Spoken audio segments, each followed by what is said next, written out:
Bismillahirrahmanirrahim. Uhayyikum bitahiyyatil Islam, tahiyyatas salamu bissalam, wa tahiyyatan mubarakatan min indillah. Fa aqulu lakum assalamu alaikum warahmatullahi ta'ala wabarakatuh.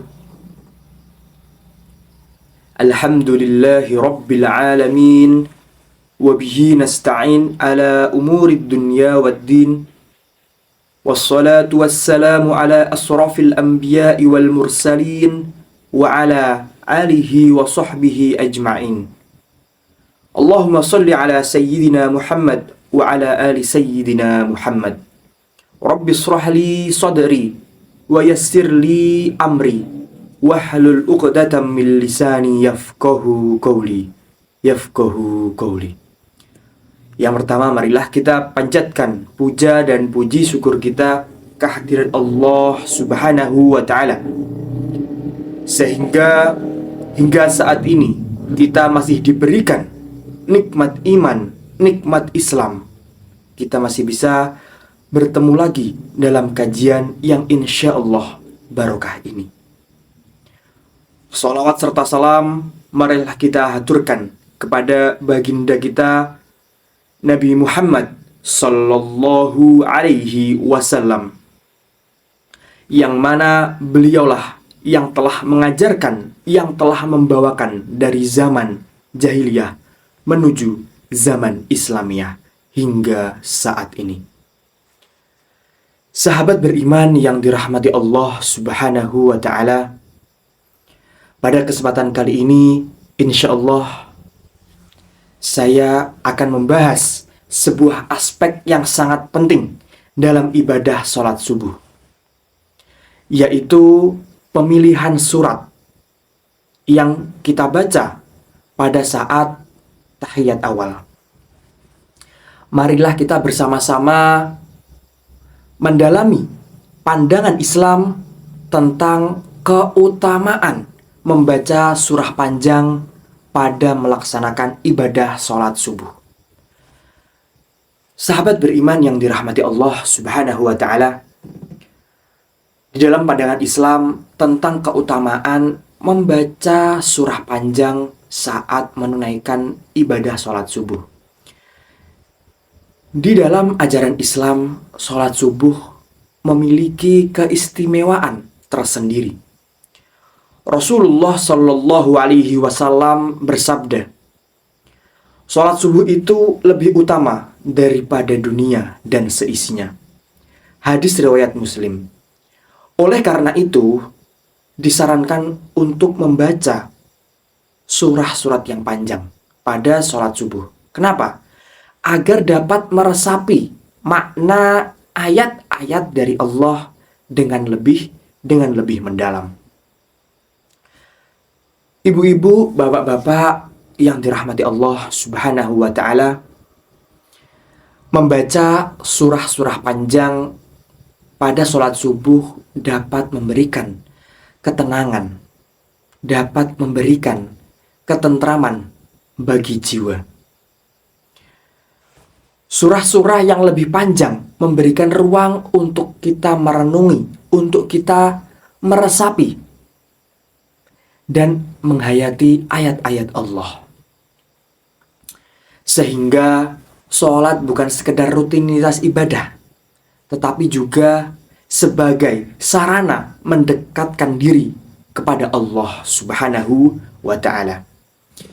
Sahabat beriman yang dirahmati Allah Subhanahu wa Ta'ala, dalam hadis yang diriwayatkan oleh Abu Qatadah, Rasulullah Shallallahu Alaihi Wasallam bersabda, bacalah Al-Baqarah dan Al-Imran pada waktu malam dan siang hari, karena sesungguhnya membaca keduanya pada waktu malam dan siang hari itu memberikan keberkahan. Hadis riwayat Bukhari. Hadis ini menunjukkan bahwasannya pentingnya membaca surah panjang seperti Al-Baqarah. Nah, terutama pada waktu malam dan siang hari.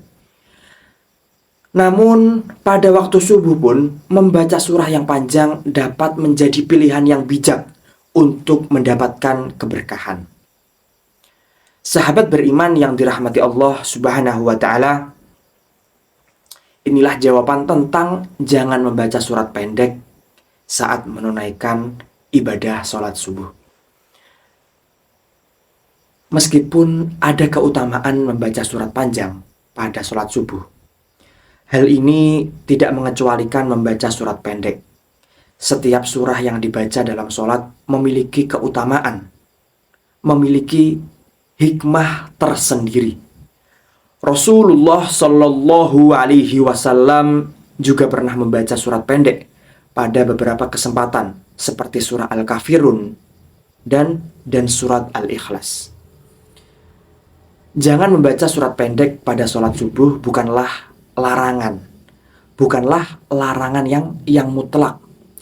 Namun lebih kepada anjuran untuk memanfaatkan waktu sholat subuh dengan membaca surah yang lebih panjang.